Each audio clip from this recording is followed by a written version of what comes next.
Welcome back to my YouTube channel. आज इस lecture में हम फूड साइंस एंड टेक्नोलॉजी के सिलेबस में से सब्जेक्ट फूड एडिटिव का एक टॉपिक एंटीऑक्सीडेंट्स को स्टार्ट करने जा रहे हैं।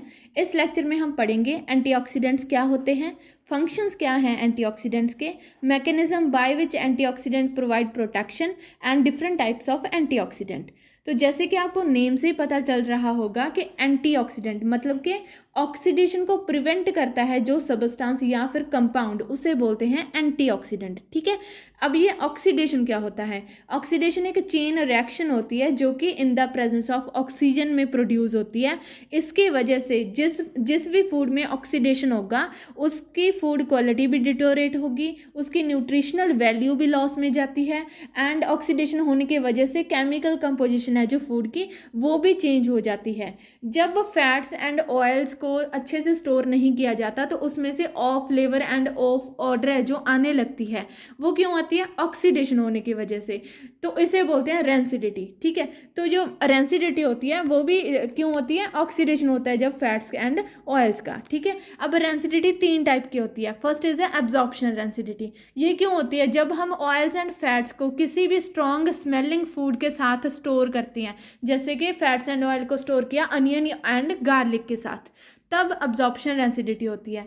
Next is the oxidative rancidity. Oxidative rancidity जब ऑक्सीजन एयर में जब प्रेजेंट होती है, वो ना एयर है जो वो फैट्स एंड ऑयल में जाके ऑक्सीडाइज कर देती है अनसैचुरेटेड फैटी एसिड्स को एंड ऑब्जेक्शनेबल फ्लेवर को प्रोड्यूस करती है। ठीक है, ये मोस्ट कॉमन टाइप है रेंसिडिटी की, ऑक्सीडेटिव रेंसिडिटी। थर्ड रेंसिडिटी की टाइप होती है हाइड्रोलिटिक रेंसिडिटी। ये क्यों होती है? जब ये होती है in the presence of water होने की वजह से। ठीक है, वाटर होने की वजह से हाइड्रोलिटिक रेंसिडिटी होती है। इससे एक होता क्या है कि जो ट्राइग्लिसराइड्स होते हैं वो स्प्लिट हो जाते हैं ग्लिसराइड्स एंड फैटी एसिड्स में। ठीक है, तो इससे एंजाइम्स हो गए, जो माइक्रो ऑर्गेनिज्म हो गए, उनकी ग्रोथ भी फास्टर हो जाती है। ठीक है, तो अब जो रेंसिडिटी है वो आपको समझ आ गया, ऑक्सीडेशन भी समझ आ गया। अब हम पढ़ते हैं एंटीऑक्सीडेंट जो कि फूड में यूज किए जाते हैं। तो जो एंटीऑक्सीडेंट्स होते हैं ये वो मॉलिक्यूल्स होते हैं जो कि इनहिबिट करते हैं ऑक्सीडेशन को किसी भी मॉलिक्यूल में। ठीक है, ऑक्सीडेशन रिएक्शन आपको पता चल ही गई। ऑक्सीडेशन होने की वजह से फ्री रेडिकल्स फॉर्म हो जाते हैं जो कि चेन रिएक्शन बनानी स्टार्ट कर देते हैं एंड सेल्स को डैमेज करते जाते हैं। जो एंटीऑक्सीडेंट्स होते हैं वो चेन रिएक्शन को टर्मिनेट करते हैं फ्री रेडिकल को रिमूव करके इंटरमीडिएट में से। ठीक है, एंड उससे क्या होगा? ऑक्सीडेशन रिएक्शन है जो वो प्रिवेंट हो जाती है, इनहिबिट हो जाती है। जो फ्री रेडिकल्स होते हैं वो प्रोड्यूस होते हैं during cellular activities, pathological events and disease state में। ठीक है, जो ऑक्सीडेशन होता है फूड का, तो उससे क्या होगा? आपको पहले ही मैंने पढ़ाया, loss of nutrient, chemical composition का चेंज हो जाना एंड रेंसिडिटी हो जाएगी। ठीक है, free radicals are highly unstable and reactive and toxic which react with membranes और DNA। जो फ्री रेडिकल्स होते हैं जो कि ऑक्सीडेशन की वजह से प्रोड्यूस हुए हैं, ये मेम्ब्रेन्स को, जो सेल मेम्ब्रेन्स होती हैं एंड DNA होता है, उसको भी उसके साथ जाके बॉन्ड बनाते हैं। तो उससे क्या होता है कि ये केमिकल कंपोजिशन को बिगाड़ देते हैं, क्योंकि ये हाईली स्टेबल होते हैं, अनस्टेबल होते हैं सॉरी। तो ये आइडियल एंटीऑक्सीडेंट के प्रॉपर्टीज़ हैं। जो आइडियल एंटीऑक्सीडेंट होगा उसका कोई भी हार्मफुल इफेक्ट नहीं होता एंड ये लो कंसंट्रेशन पे इफेक्टिव होते हैं। ये फैट सॉल्युबल होते हैं एंटीऑक्सीडेंट्स एंड रेडली अवेलेबल होते हैं, not contribute to objectionable flavour, odour and fat colour. Next is antioxidants के कौन कौन से फंक्शंस होते हैं। फर्स्ट तो ये इम्यून सिस्टम है जो उसको इन्हांस करते हैं, उसको बूस्ट करते हैं। हार्ट हेल्थ को भी के लिए भी एंटीऑक्सीडेंट्स बहुत ज़्यादा बेनिफिशियल होते हैं। एलडीएल कोलेस्ट्रॉल होता है जो, उसको भी लोअर करते हैं एंड ये कैंसर को प्रिवेंट करते हैं एंटीऑक्सीडेंट्स एंड ये प्रिवेंट करते हैं जो प्लेक की फॉर्मेशन हो जाती है ब्लड वेसल्स में, जिसकी वजह से हार्ट डिजीज होने का डेंजर ज़्यादा होता है, तो उसको भी ये प्रिवेंट करते हैं। अब हम पढ़ेंगे mechanism by which antioxidants provide protection. First is prevention of formation of free radicals. जो एंटीऑक्सीडेंट्स होते हैं वो फ्री रेडिकल्स की फॉर्मेशन को प्रिवेंट करते हैं and interception of free radicals facilitating the repair and providing the favourable environment. Next is the different types of antioxidants. जो different types हैं इसमें फर्स्ट आ जाती है नेचुरल एंड सेकंड आ जाती है सिंथेटिक, ठीक है।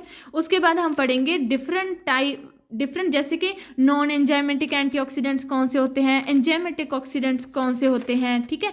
उसके बाद हम वो पढ़ेंगे।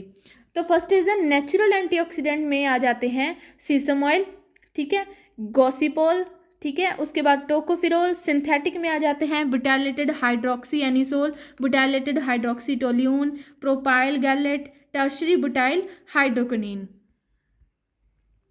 Next is the types of antioxidant.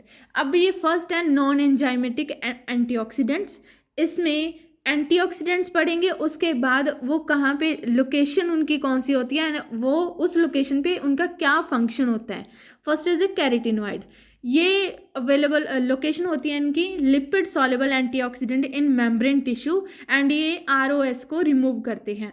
Bilirubin product of heme metabolism in blood and ये एक्स्ट्रा सेलुलर एंटीऑक्सीडेंट्स होते हैं। ग्लूटाथिनॉन ये नॉन प्रोटीन थायोल होता है सेल में एंड ये सेलुलर ऑक्सीडेंट डिफेंस करता है।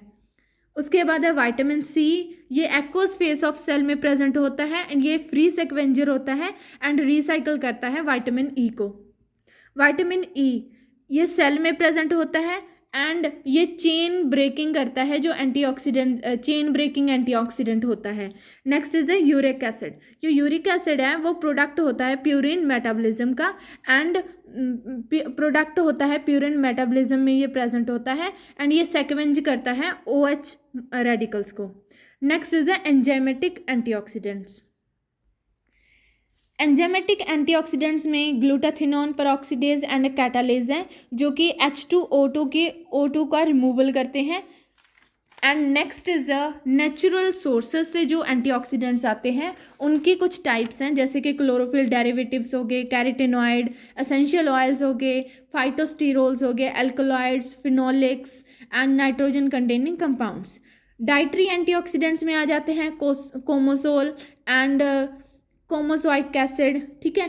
डिफेंस मेटाबॉलिज्म के बेस्ड पे जो एंटीऑक्सीडेंट्स की टाइप्स हैं उसमें है peroxidase, catalase, lactoferrin, carotenoid. Radical scavenging antioxidants में विटामिन सी एंड कैरोटीनॉइड आ जाते हैं and repair and de novo antioxidants होते हैं एंड एंजाइम इनहिबिटर एंटीऑक्सीडेंट्स।